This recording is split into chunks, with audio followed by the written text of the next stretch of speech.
Let us begin with a few introductory words about the letter under our consideration, which is 1 Corinthians. After the Jerusalem Council, which took place around 51 AD, Paul began his second missionary journey, which took him to the European continent. Though Paul and companions wanted to continue their mission in Asia, the Spirit of Jesus was pushing them towards Europe.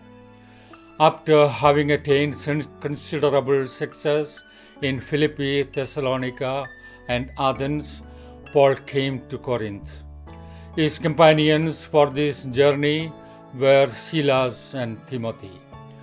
According to Acts 18:1-3, when Paul arrived in Corinth, Aquila and Priscilla were already in Corinth. These were Jewish Christians who came to Corinth from Rome. Paul faced hostility and rejection in Philippi and Thessalonica, hence he came to Corinth with fear and trembling.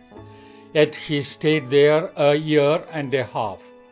In Corinth, Paul began evangelizing the Jews, lodging in the house of his fellow tent makers Aquila and Priscilla.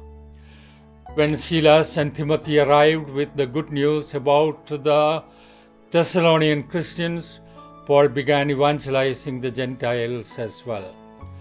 The Corinthian church was ethnically mixed, composed of both Jews and Gentiles, with the latter forming the majority.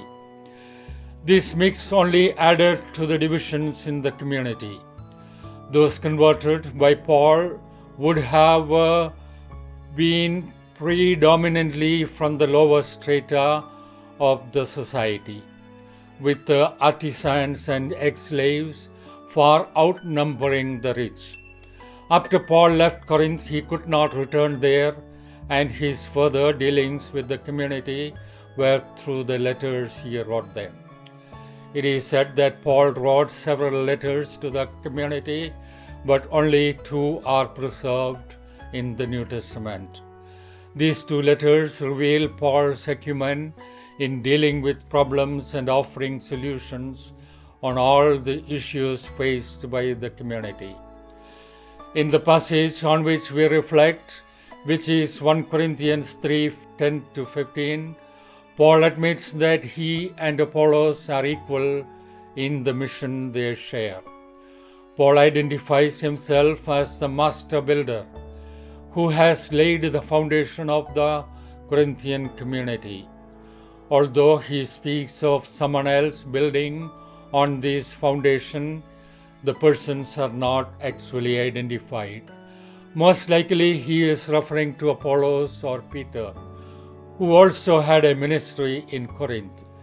But it is curious that he does not mention them by name. Each builder will add to the foundation, but each is reminded that only the true foundation is Jesus Christ. Preachers and evangelizers are only instruments, and they should not consider them as the most important persons in the construction of the community. For that reason, he cautions the builders to be respectful of what they do. They must consider the materials they use. Paul lists them in order from the most durable to the least. Then he introduces a warning that the building will be tested by fire. If the material added to the building is not durable, the building will not be able to withstand the test. If the building survives the test, the builder will be rewarded. If the building fails the test, the builder will be held responsible. Paul has used the best materials and built a strong building. After being a persecutor of Christians and then being an ardent follower of Christ, Paul's zeal, adventurous spirit, immense learning, theological acumen, and devotion to Christ are unmatched.